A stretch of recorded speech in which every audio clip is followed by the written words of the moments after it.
From our studios in Los Angeles and Tampa. Yeah, that's where we are. This is Green Tag, Theme Park in 30. I'm Philip. I'm joined, as always, by my co-host Scott Swinson of Scott Swinson Creative Development. On Green Tag, we normally break down the latest news from each week and explain why it matters to business professionals, but we are recording this early because Scott is in China this time. Last time I was in China, but now Scott's in China working on a project that we can't talk about. But we're going to do a little Christmas in July for you all and talk about the Hallmark Christmas experience returning. This is the second year of this experience. It's called the Hallmark Christmas Experience.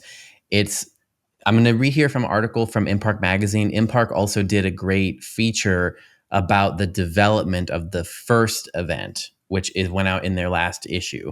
Hallmark Christmas Experience, the destination for holiday celebration, returns this season to the home of Hallmark's headquarters in Kansas City. Fans at this experience can step into the world of Hallmark Christmas with activities like create and learn workshops with Hallmark artists, photo opportunities with Hallmark stars, signature dining experiences, and more.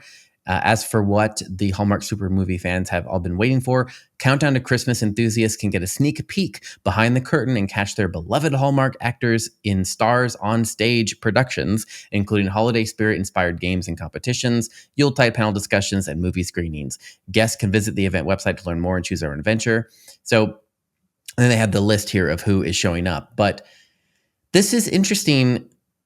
Again, I think we talked about it a few weeks ago when we talked about the whole idea of Netflix going vertical. And I think this is a very similar with Netflix houses and their FECs thing. And this is similar-ish in the vein, but I like it because I am not a Hallmark Christmas person, but my mom was a Hallmark Christmas person. And I do know that it's a brand. The Hallmark Christmas thing is a brand that they have been able to really create a great fan base around, and then basically extending that into an experience, and especially because they already have access, to all of the people and the actual actors and the stages and all that, and to be able to bring fans into an environment where they get to do the activities they see in the movie, but then also meet the movie people.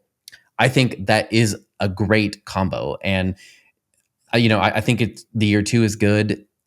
I even like that they started it in their headquarters because it's a lot. You can control the environment when you do it in those cities. Plus, the whole idea of the Hallmark movies is they always have that element of I don't know, want to say mid America, but small town, or that concept of American towns. But Scott is a Christmas expert. Scott, what do you think? They're loaded with Christmas Americana, which I think is great. So yeah. No, I've always said that Halloween is for the adventurer and Christmas is for the heart. You got to touch people on an emotional level. And say what you will about Hallmark Christmas movies, the fan base that they have is incredibly devoted. There is, so much so that on Roku there is a channel that is just Hallmark Christmas movies that you can watch year round. So there is a very strong fan base for this, and you mentioned the Netflix and the next Netflix house and that kind of thing. But this is even, I think, one step closer. What this kind of reminds me of is what Disney Hollywood Studios used to do years and years ago for soap opera weekends. They'd bring in sets from the soap operas that were on their networks, and they would bring in the stars to do cavalcades and parades and autograph signings and photo ops and all that kind of thing. And then this is taking that and then adding on top of it the beauty and the joy of Christmas. Some of the visuals that were in the link that was in the magazine article, the Impark magazine article, they looked a lot like Enchant.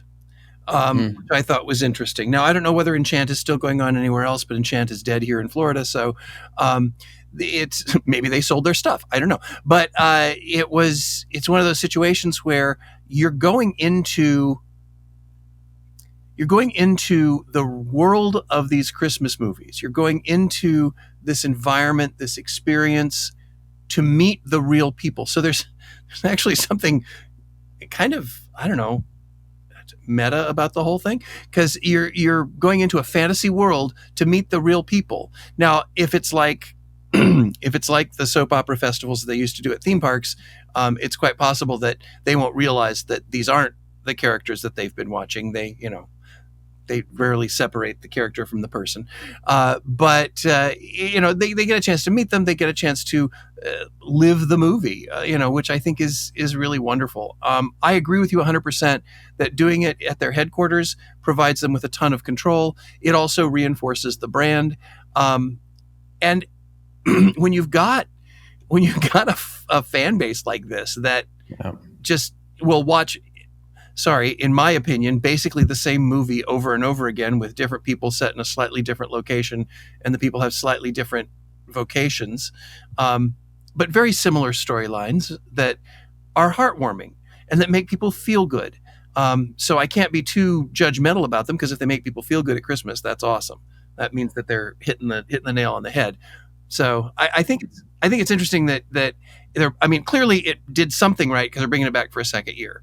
The next question is, will they be able to expand it to go to other locations? Oh, that's interesting. I think in what you're saying there, it makes me realize, like, I was thinking, I also looked at the visuals, and I think what I was thinking about when I looked at the visuals was how generic the event looked. Like that, as in, like, I've seen other Christmas pop-up experiences that look very much like that.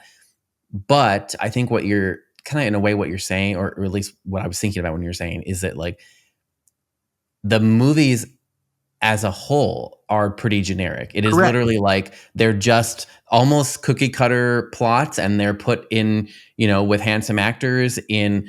And it's like what you're saying, Christmas is tradition. Like, you don't need necessarily to have a new thing. It effectively, it can be the same giant, ornament thing that you have in your town that we see other places, and you just be here because that's kind of what Christmas in America sort of is. It's like people putting up decorations in the same place every year, and people just showing up and making, I always go down to that, or that's always where the gingerbread house is, or whatever. And so in that way, it doesn't need to be custom fabricated stuff for Hallmark. It could just be regular stuff, because that's authentic to the brand of the movies. That's what they've used in the movies. That's what they've used in the movies, exactly.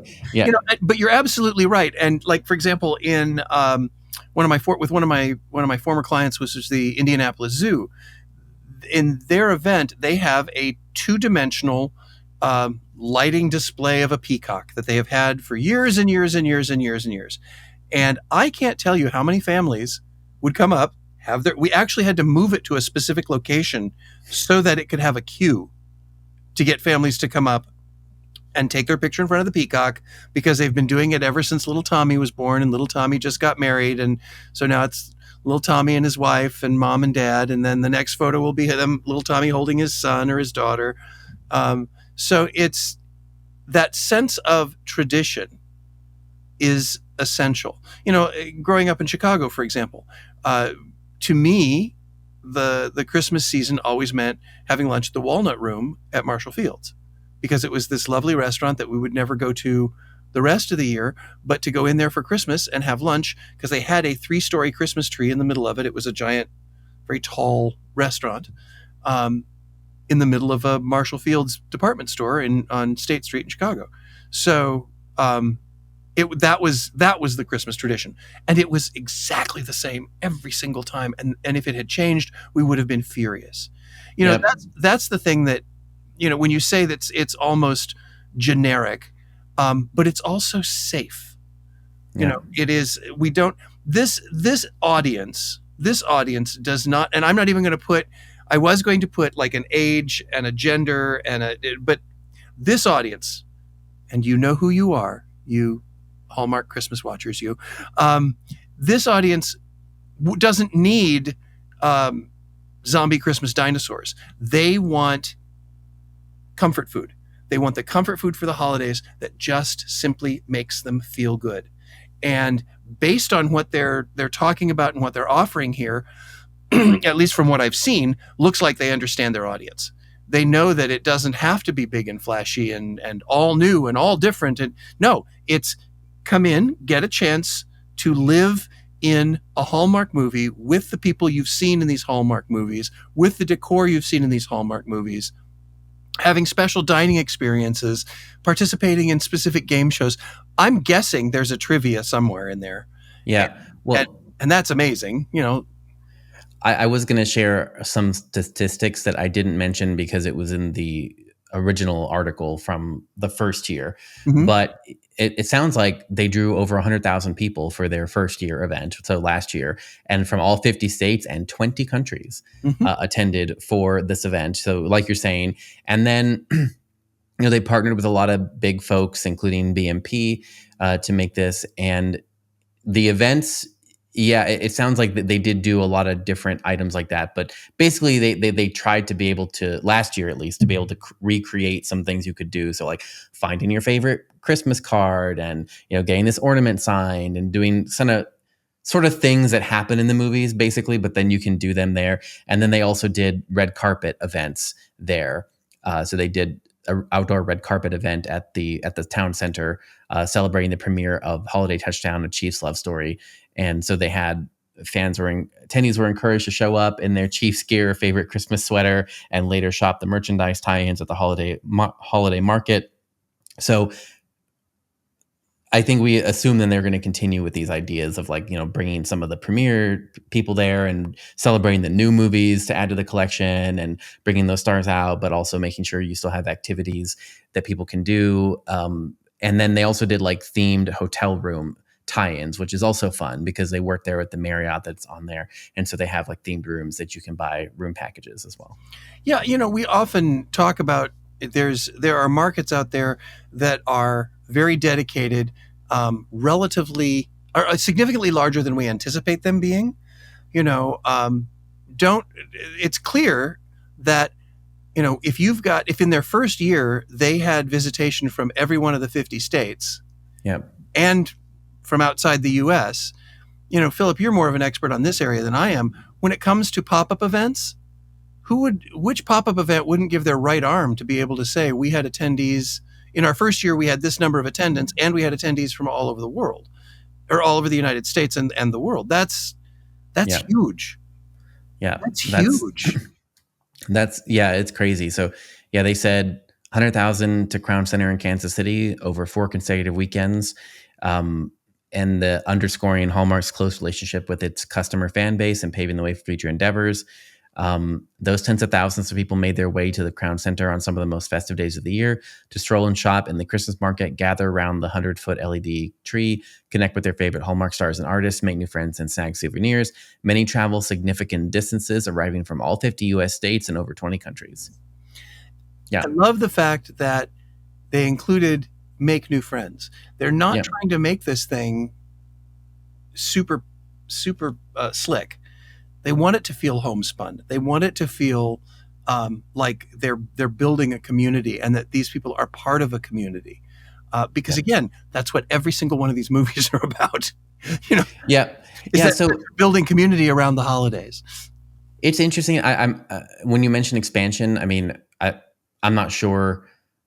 Basically, I don't. No one's talked about the expansion or how that would work or any of those kind of things, because then you may lose some. It's a give and take, and Correct. They have to have a headquarters to be able to bring all the stars to, and all these elements work together for this.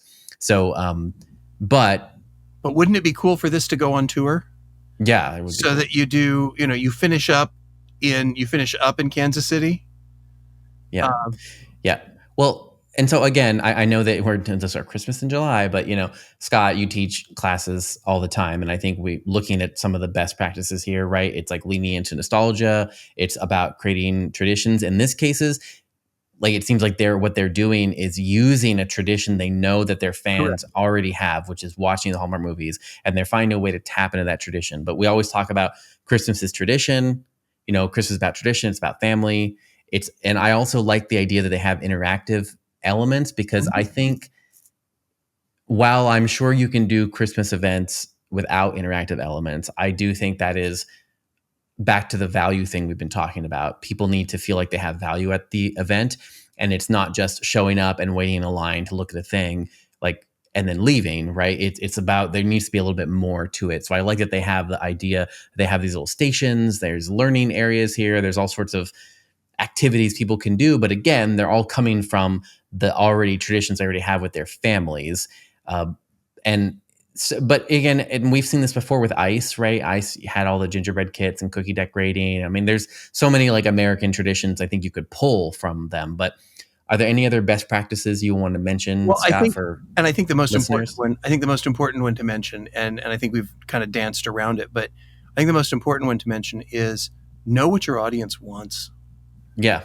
They clearly understand who their audience is, and they've probably done this through market research in order to figure out what are we going to do for our next Hallmark Christmas movie. What resonates, what locations resonate, what occupations resonate, what decor did people like, what clothing did people like when they wore them.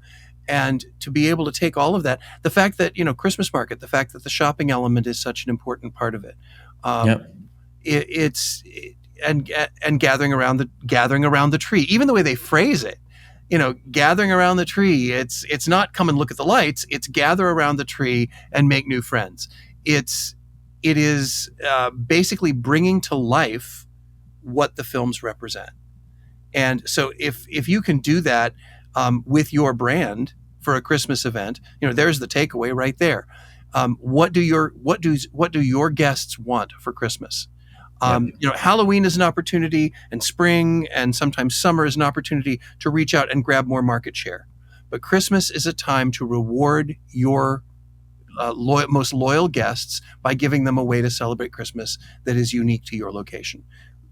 This sounds like, and again, I haven't experienced it, but it sounds like they've done pretty much that very, very well. Yep. So, see if you can figure out, ask yourself those questions. What would our core audience like as far as a Christmas celebration? And try to bring that to life. Not what you want to do, not what you want to superimpose on your brand. Build your brand loyalty off of celebrating Christmas. Yep. So that would be my most important takeaway. Okay. All right. So we have a few other stories we didn't get to talk about in previous weeks, but that I think are related to this in a way. I think more immersive gifts on our Christmas. Sure. I'm going to stretch this as long as I can. If I can make it work eventually, I will. So the next story is about how Meow Wolf is debuting a new immersive performance at Vegas and Denver. Inspired by the world of immersive theater and dance, Meow Wolf is introducing the spectacle of Phenomenally. Phenomenally. Yeah, Phenomenally.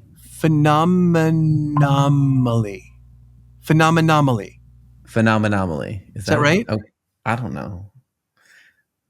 Well, if it's not right, somebody. If it's not right, somebody from Meow Wolf will contact us. Yeah, so it's a new interactive performance layer unfolding on a continuous loop inside Meow Wolf's Las Vegas and Denver exhibitions. It runs from June 21st through August 9th, so it's already running by the time that you all are listening to this. It's an immersive performance that blends live theater, dance, puppetry, and interactive moments into the fabric of the multiverse.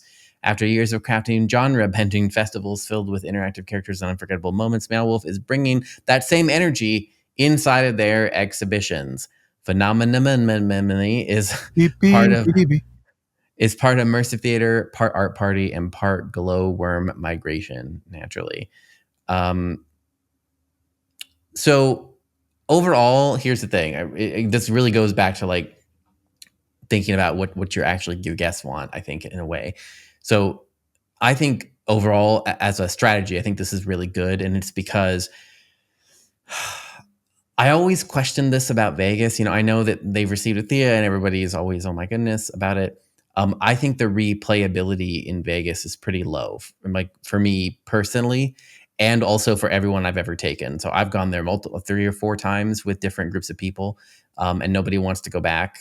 And I kind of definitely don't want to go back. And for the first time, I'm like, oh, I might want to go back, right? I mean, this is a thing where you're like, oh, I always think that that's the weird line with immersive that I've talked about before, where ultimately, if it's too immersive, it's not interesting, because the whole reason we have entertainment is because our day lives are not interesting. And so if it's true immersive and you're, being an immersive office worker, like that's boring, because that's already what I am. So why would I want to go also be an office worker now, but like in a alien factory. Like that's I mean, to me, I think there's a fine line there where there needs to be some inherent entertainment.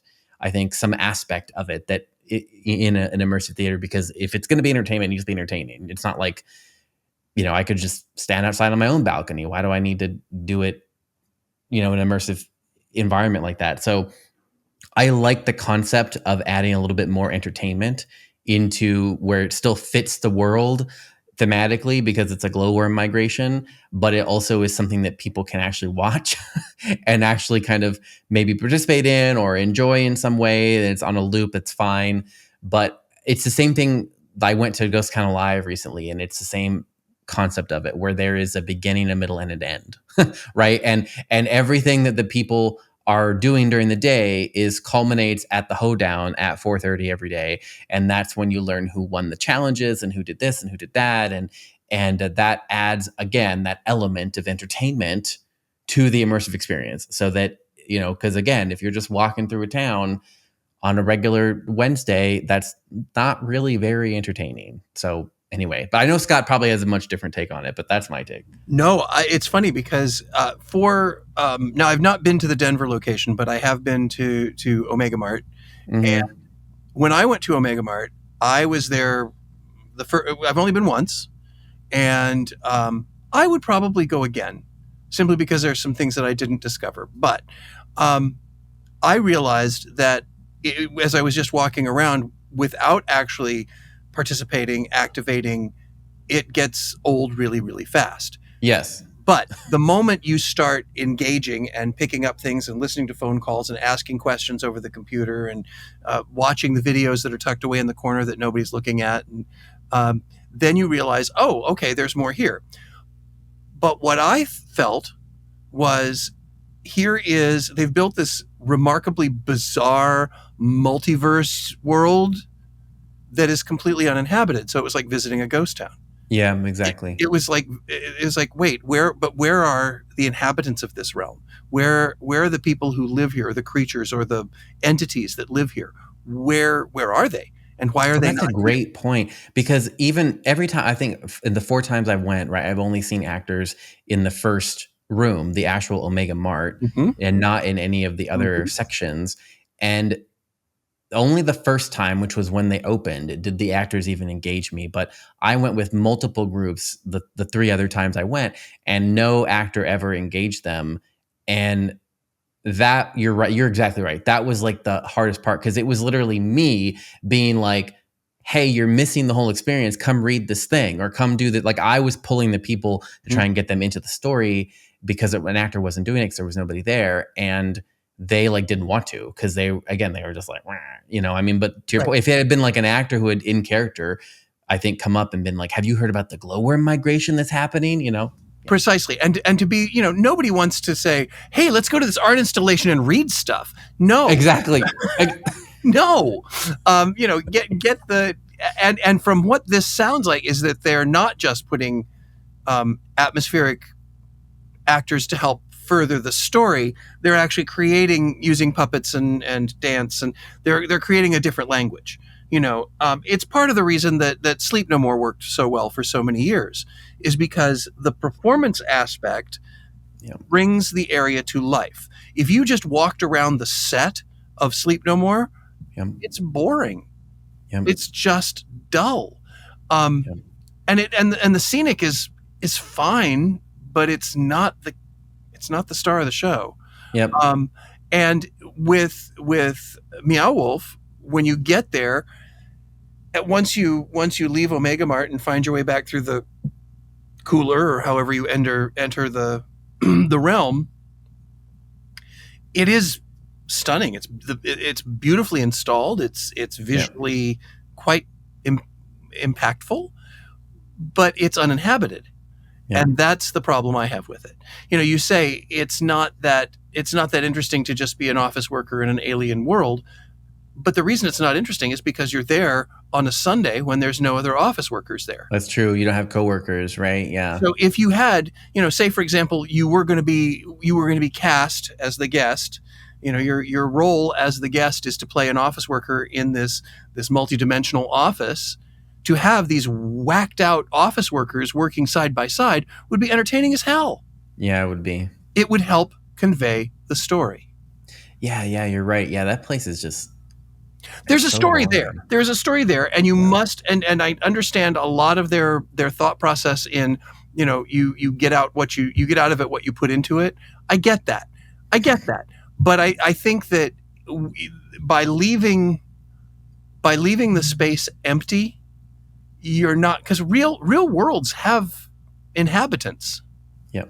And unless your goal is to create a real world that is in the middle of nowhere, that you let guests in 3 at a time, put inhabitants there. Give the world people who live there, people who can share the stories, or people who want to get out of there, or people who want to, draw more people. I don't know. Give it that human element so that the world comes to life. And it sounds like that's what they're doing here. Yeah. And even if it's just seasonal. It's funny that you mentioned Ghost Town Alive, because you know how much I love that. I just think Ghost Town Alive is so much fun. And you're right; it has a beginning, a middle, and an end, but you don't realize it until you get through the whole experience. Yep. And you also don't realize it necessarily until you decide to engage with the characters. Now, I will say, the times that I've been, they work really hard to engage with guests. They do. Yeah. So you have to actively say no in order to not be part of that experience. Which I think is, again, it's just me again. I think it's way better of that approach than the Omega Mart, where I get it because they're like, it's immersive, and so they're busy working they're doing their jobs in that their actor job is to be a clerk in this mart, and a clerk wouldn't ask a customer for help. Like I get that, right? I understand. But a clerk could turn to a guest and say, "Oh, you must be the replacement. Can you come over here for a second, please, and type this letter for me?" Right. Yeah. I've just asked you as part of the story. You're now not just an observer. Yeah. I like the Ghost Town Alive where they do bring. You're right. I mean, every time you walk through there, it's relatively. I mean, I don't want to say it's aggressive, but it's like they do like make it's the active, effort. not passive. Yeah. Yes, it's proactive versus reactive.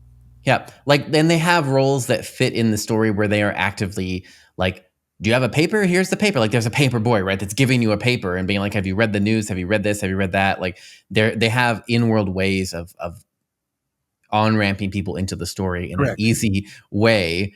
And it might be, it's a theme park, and they have other things. It's just one part of the theme park. So, that could be part of it. The throughput is inherently a different issue there. But and then it has the culmination. Everyone talks about it. Well, you have to be here for the hoedown. You have to be here for the parade. You have to be here. We'll find out, so they're leading you to an event already inherently. Again, using this pretty much the same model as Sleep No More. You were herded physically in Sleep No More. You're herded psychologically in Ghost Town Alive. So I'm excited. I think this has great potential. I'm hoping that it becomes more commonplace and not just a seasonal pop-up. But to your point, I think it's also a great way to get people for return visitation. There needs to be something. I mean, like, I was thinking about the same thing with Epic. And just very, very briefly, we're going to save that for the Patreon show. But I was teasing. You did Epic, and you're ready to share your thoughts. Yeah, but I just want to really very quickly just draw the parallel, right? So there are new shows at Epic, but there are also new shows at Hollywood Studios. And at the Villains show in Hollywood Studios, we talked about this last time, but it's this idea of replayability. The audience has a role to play in the show. They're not just there to watch the show. You're there to listen to the villains' petitions and to decide which one you think has been the most unfairly treated. And you have a role. And you're given, you have a job, you have a role, you have a thing to do, you participate in that, and the show does change. It does. People say it doesn't, but it does. I've seen it. It does change depending on what happens. And I think that is, again, is what we're talking about. Does the guest have a role? Do they have an impact? Are there consequences to their actions? And it's an easy way to roll that even into entertainment, like a stage show. Yep, absolutely. Well, speaking of repeatability, hopefully we'll see you again next week because we're done for this week. And also when it comes to repeatability, hopefully you will join us if you haven't already for Unhinged, which is our Patreon show. And in this Unhinged, this coming up Unhinged, which is hard to say, we're going to hear Philip's review on Epic, and I'm going to try to keep him from being too snarky. I don't know. It's too just sassy. It's sassy. We get a little spicy on this. A little spicy on that show. Spicy. So we'll get a little spicy on Unhinged, but we'll just say keep a moderate level of spice for this show, and we will see you all next week right here on Green Tagged Theme Park in 30.